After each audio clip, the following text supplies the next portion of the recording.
kau pernah balik lambat dekat UKM sorang-sorang tengah malam?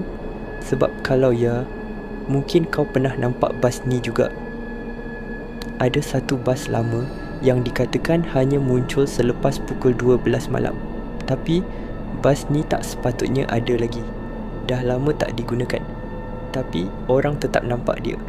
Ramai pelajar cerita mereka nampak bas tu berhenti, pintu terbuka sendiri, kosong, tapi enjin hidup.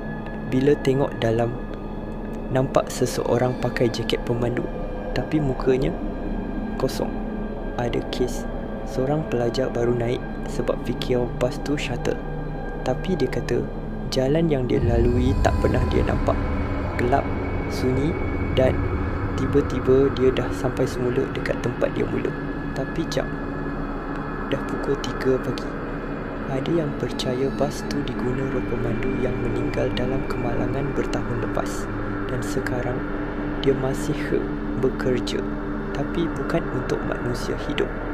So, kalau kau jalan balik dari fakulti tengah malam dan kau dengar bunyi enjin, jangan pandang belakang, jangan naik, sebab bukan semua yang bawa kita akan pulangkan kita semula.